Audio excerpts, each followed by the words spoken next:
welcome to another episode of Your Right to Know, brought to you by the Fitchburg Republican City Committee. Today is a very special show. It's the first time in 2 years that we have done a live show, and we want to welcome you to the Workers Credit Union studios here at FATV.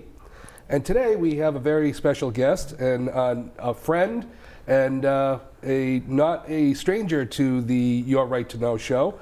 It would be Rick Green, CEO of A1 Auto and former Republican candidate for the U.S. House of Representatives, 3rd Congressional District. How are you doing today, Rick? Good, Andrew. Thanks for having me. Thank you for coming.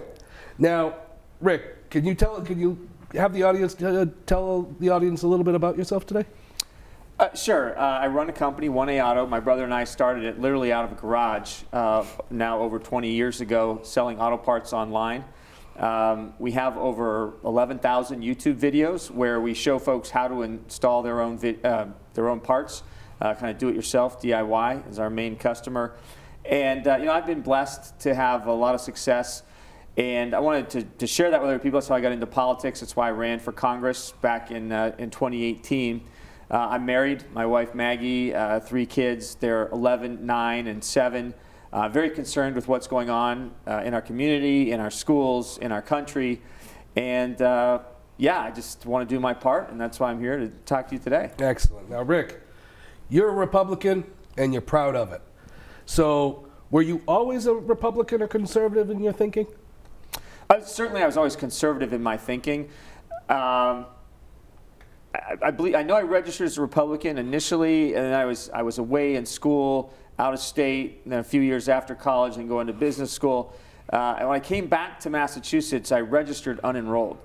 And I remember thinking that everyone says that all the action's in the Democratic primary, and so my thought was, well, if I register unenrolled, then I can vote in those Democratic primaries and maybe choose the lesser of two evils, if you will. The reality was I never actually ended up voting in a Democrat primary. I've only ever voted in Republican primaries.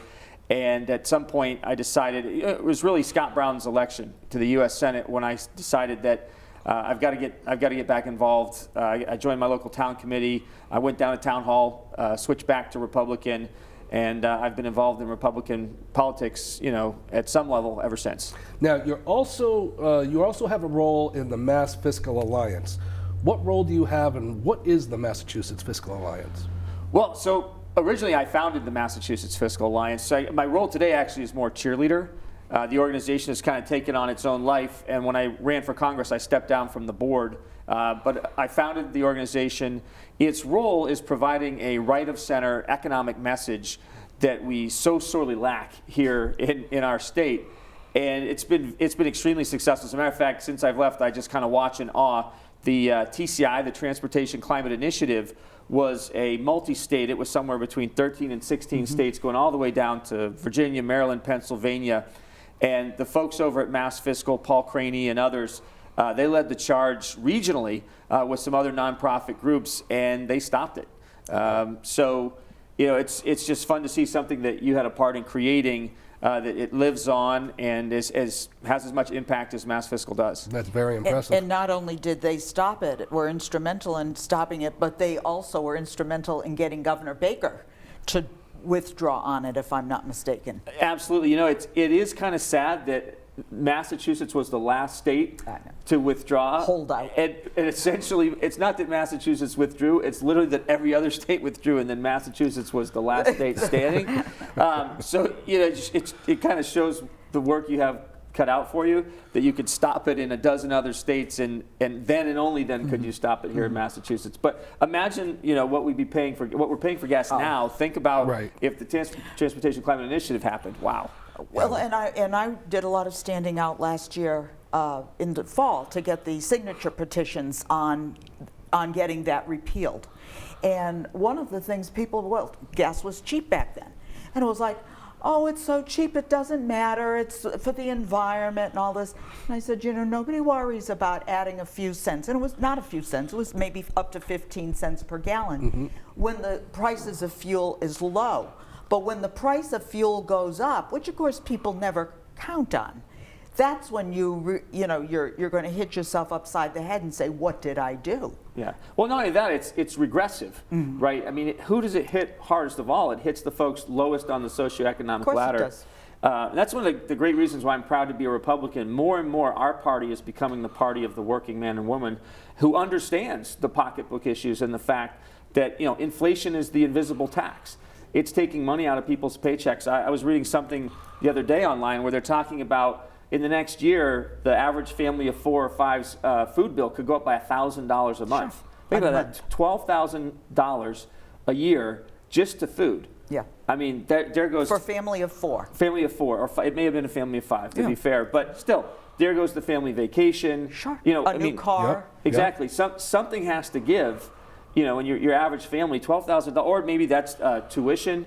If someone's becoming, just reaching college age, and now they have to choose between, putting food on the table and whether or not, and obviously health bills and all these different things that happen, but you got to have food. That's like number one. It's already came to the point where people are deciding whether or not to buy food or put gas in the car to go to work. Well, what was the Bloomberg article about not eating meat? They want you to eat more lentils and let Fido die because you can't afford vet bills. And when you have to start weighing all of these options, that was Bloomberg. So you actually brought up something that's kind of interesting. And you mentioned about the Republican Party is becoming more and more the party of the working man. And yet for years, we have sort of a stigma as Republicans that we're a party of old, rich, white men. Where did this change, or was that always a myth? I don't understand. I was born in the 60s. I mean, I was a child of the 60s with John F. Kennedy. He certainly was a Democrat, a privileged white man. Nobody had problems with his wealth as a Democrat. And yet all of a sudden the Republicans come on and we're the party of wealthy white men. Where did the myth come from, and how do we change that back to? I agree with you. We are the party of the working person. Yeah. So, I don't know where the myth came from. What I will say is, my father's in the military, so I grew up. Massachusetts was always home. Both my mom and dad were from here. We spent a lot of our summers here. But as a kid, I grew up all over the country, and I think that what I would say is that myth is. It doesn't exist everywhere in the country. If you go to Florida, if you go to Texas, if you go to Middle America, outside of the two coasts, I think the Republican Party is already viewed by the vast majority of people as the party of the working people. I think here in Massachusetts, we're fighting an entrenched media machine that it's in their interest to paint us that way, and they'll do so as long as they can. But again, I firmly believe it already has changed. And I don't think it's worthwhile looking to see where it came from. And maybe it is that Boston, kind of the East Coast elites, if you will, of 100 years ago, they were Republicans, and that's just kind of a holdover. And politics things change very slowly, so I could see where maybe that caught on. But, look, I grew up with President Ronald Reagan, right? That was kind of the first president that I really remember. Jimmy Carter, all I remember about Jimmy Carter was my parents complaining about the gasoline. Exactly. Again, gasoline. I think as soon as I think of Jimmy Carter, I think of gas lines and soybeans. Yeah. But I mean, Reagan was the president during my formative years, and again, a military family, and by no means were we upper middle class, even middle class, probably lower middle class. I mean, in Jimmy Carter's military, we spent time living in trailers because they didn't have housing. And my father was an officer. So, to me, Ronald Reagan was a man of the people. Yes, he was. And so I came of age and I just understood that he was about liberty and freedom and free enterprise and opportunity. There's no guarantees other than the guarantee of equal opportunity, and to me that just spoke to me. And I mean, our backgrounds are very similar. I mean, my summers were spent in the back of a station wagon seeing the country, not flying to go to Florida or going to see an aunt in, Minnesota. We traveled the country in a station wagon. So yeah, you're absolutely right. Outside of the coasts, Republicans are seen as the working man's party. but you still have the brainwashing from generations ago that, you know, maybe it started back in the Great Depression with FDR. I don't know where it originated, but even to this day, I remember my mother saying, you know, the Democrats are for the working people and the Republicans are for the rich. You know, and it has to go back because that was my mother's era. You know, she was the oldest out of 7 kids, and, you know, I was the only Republican in the family, which was, you know, strange, but I met Ronald Reagan, so I know exactly what you're talking about. And so I was maybe 5 or 6 years old at the time. But that is 100% accurate, that it goes back to the Great Depression and it goes back to World War II. You know, FDR, and you had a lot of people that followed FDR because, you know, he may have brought the country back, but he's also, you know, quite the socialist as well. Socialist. Let me ask you, Rick, you ran for office in 2018, and you have a lot of insights based on your experiences as a candidate in Massachusetts, as a Republican candidate in Massachusetts. Yeah. And you've learned a lot to help candidates going forward. What did you learn running for office? I think the biggest thing I learned as a Republican, if I was speaking to other Republican candidates or potential Republican candidates, it's a tough road. Let's be honest. And the biggest issue is infrastructure. So much of political campaigns, even now we're talking about how the Republican Party is painted, so to speak. And let's also take some of the blame. It's on us to explain to the people who we are as a party. That's our job, right? The Democrats certainly aren't going to help us, and neither is anyone else. But as a party, when you run for office, you have this idea that the party is this big organization and that there's a lot there. Mm-hmm. And the reality is there's not much there at all. Now maybe on the other side there is. As a matter of fact, I know there's more. They have more infrastructure. They've run more campaigns. I've mentioned to Chairman Jim Lyons on more than one occasion that the biggest problem in the Republican Party isn't a lack of candidates. It's a lack of campaign managers, right? Folks don't actually know how to run campaigns. Mm-hmm. And candidates who come forward, they're walking into an environment where there's not a lot of other candidates that can help them and coach them, and there's not a lot of folks who've run campaigns and certainly who've run successful campaigns. And so it's really like a startup opportunity. I mean, we're really building this from the ground up. And for so many years, for I think 3 decades, the Mass GOP has been all about the corner office. If we have the governor, then that's all that matters. And we do well there, and the reason for that is the people of the state are very smart, and they understand that the Democrat Party, left to its own devices, is not a good thing. I mean, it's not good for their pocketbook. It's not good for their community in so many different ways, and so they like to check the power of the supermajorities we have in the legislature with a Republican governor. But rather than building from that and using the corner office as a place to talk about our principles as Republicans, free enterprise, freedom, opportunity, it just has turned into this kind of old boys club where it just has become self-perpetuating. They just want to keep that office, and the patronage and hand out the jobs that go along with that, and that does nothing. And as a matter of fact, they're more than happy to let the down ticket deteriorate because that, as long as they can capture that exactly, as long as they stay kind of in that sweet spot, they don't care if we have a party. But what does it say when, okay, you have a Republican governor, but if he vetoes something, the legislature just overrides him because they have a supermajority? So everybody's happy that the governor almost has no power. He's neutered. Right. He or she is neutered. It's even worse than that because so many times the governors will go along with it, yes. Mm-hmm. Right? And then the Democrats like to trot out the bipartisan. Yes. We passed this. It was bipartisan this and bipartisan that.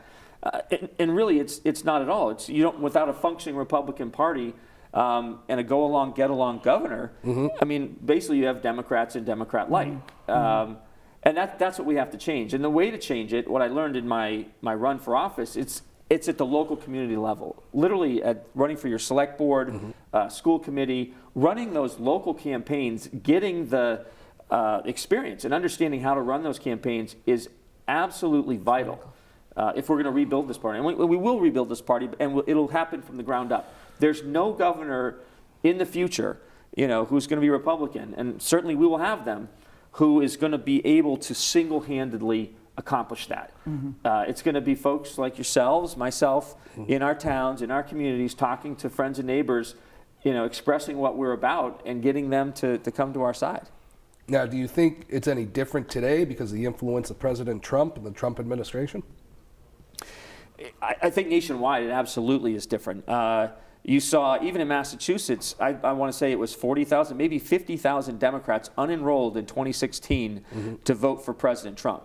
Okay, those were blue-collar, working-class, union household Democrats who the light bulb went on. And they realized that what Donald Trump was talking about spoke to them as working men and women. So I do think it's, as a matter of fact, I've got some anecdotal data out there working with a couple campaigns already. A few town clerks, and you should check here in Fitchburg and in the local area, have told me that what they're seeing now is an exodus from the Democratic Party. They are surprised at the number of folks coming through their door who are Democrats who are unenrolling from the Democrat Party. So there's our opportunity. Folks are walking around on the street today, watching what's going on with our country, in the world, and at a minimum, they're saying to themselves, there's got to be a better way. What we're doing is not working. There has to be something else.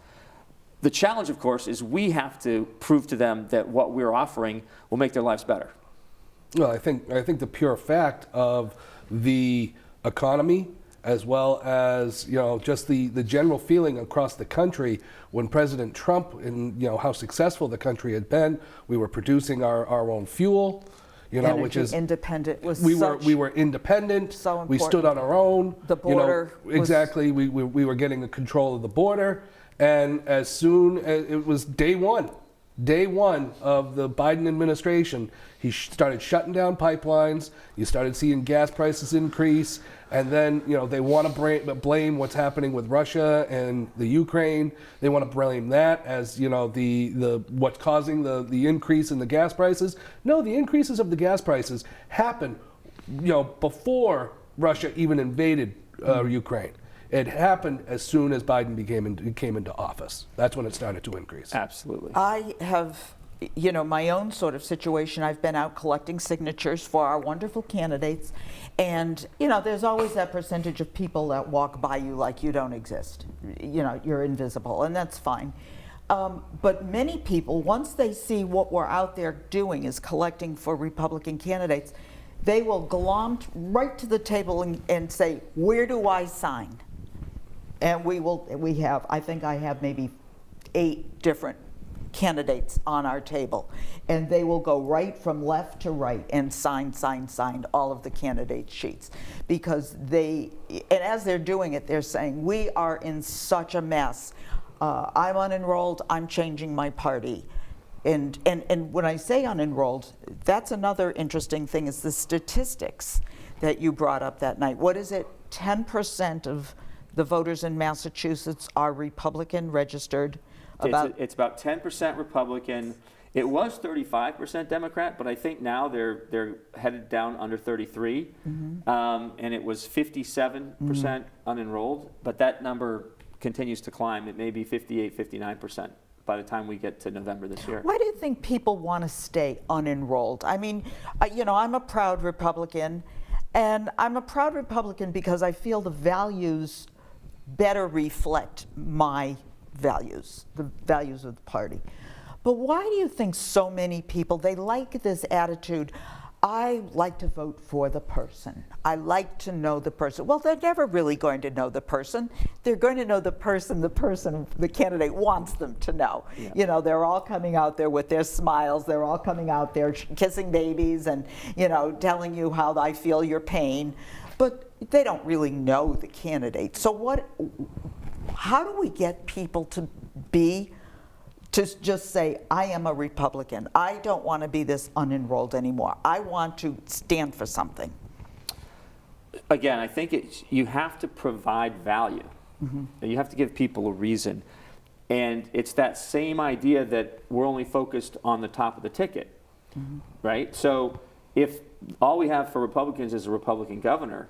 The game is played in the Democratic primaries down below. So we have to provide the voters with choices, right? We have to show them that there's value in voting in the Republican primary because you have Republican primaries. You have multiple Republicans running. You have energy in the Republican Party. You have energy at the local level, and being a Republican matters. Now, it does matter, and we've seen, we can go back to the early 2000s during the Obama years when we were down to something like only 10 Republicans were running for re-election in the State House, and out of 160, that's an awful number.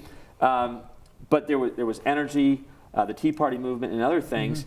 We got our numbers up to 35, but we need to continue that. We need to push that. We need to push that further, and show people that there's a reason to be a Republican. There's a reason to be part of the party and associate with the party, and create these outside of 128. Okay. The demographics of our state looks a lot like New Hampshire. Okay, and New Hampshire is one of the most purple states in the country. So once we become competitive at the lower levels, I think you're going to see a huge change. I would be surprised if in the next 10 years we don't see the Republican Party over 15% enrollment. And again, these things take a long time because there's a lot of folks still registered as a Democrat who only vote Republican today. Okay, I mean, a lot of people just won't go down to the town hall and change the registration. Right. So I wouldn't get focused on the absolute numbers. It's which way are we going? And the other side is actually falling much faster than we are. Okay, but it doesn't fit the Boston Globe's narrative to say that. But that's what's happening. So people are becoming disenchanted with the Democratic Party far faster than anything that's going on with our party. So, but if we can just start to see that number start to tick up, I think that's going to be a seismic move in the political landscape in the state. So how do we get the people to vote who just say, my vote doesn't count? I'm not even going to bother because the Democrats always win Massachusetts. How do we get them out there? It's getting them introduced to good local Republican candidates, right? It's having them, folks come out and vote when they know the person running for office. When our Republican candidates are knocking at their door, talking to them, they can see that person right in front of them. They're like, I agree with this person. I agree with their stances. I like that they're for liberty and for free enterprise and opportunity. That's what our country is about. I'm going to support them. So it's making those personal connections. And once they start voting for the grassroots candidates, the down ticket, then they're voting for the whole ticket. See, and again, it all goes back to that top-down mentality, which doesn't work. That's what allows people to become disassociated from the process. Nobody knows the governor. No one walks into the governor's office. I mean, I'm sure there's some people, but the vast majority of people will never meet the governor. Okay, so there's no relationship there. We've got to bring it back. Politics is people, and we have to have people going door to door, talking to people, making eye contact, listening to folks' life stories, commiserating with them when necessary, sharing their success. All these different emotions that people go through, we have to connect with those and show them that we are them. We're the same as them. We have those same experiences, and we're the ones who are advocating policies that's going to help them the most in their daily lives. So, how do you see this election year, this 2022? Is it going to be a good year for Republicans? This may be the best year for Republicans in our lifetime, and I'm talking nationwide. I think in the state of Massachusetts, we're going to see gains in the legislature. I'm not sure how many seats we'll pick up. I do know that candidate recruitment is an all-time high since I've been involved politically. We're getting folks coming. People are talking about running for county seats and governor's counselor seats. We're going to have primaries in governor's council races. I mean, I'm sure most of you viewers might even ask, what is the governor's council? Yeah. They approve the judges. So in our state, the governor appoints the judges, but it's the governor's council, not the Senate or the legislature that approves them. And they're all Democrats. They're all there's 8 of them. They're all Democrats. We lost our only Republican, and she was in our area. Yep. But like I said, we're actually going to have Republican primaries for governor council seats, and that gives you an idea of the kind of energy that's going on in the Republican Party right now. That's excellent. Excellent. So, do you think President Trump helped or hurt ultimately the Republican brand? Ultimately, I mean, history will be the judge, but my opinion is he helped the Republican Party. He's the one who recognized when he said we have to renegotiate NAFTA, we got to make the folks in NATO pay their way, America first. I think Trump's policies will be the foundation of the new Republican Party. Mm-hmm. The America first, the party of the working men and women, the trade deals that work for American workers, not for foreign workers, not for foreign countries. I think that's his legacy from a policy standpoint. Probably border security added to that, and energy and independence. Exactly. All these things, so many great things that look even better in hindsight. I think Republicans will be running on these issues for years, if not decades, to come.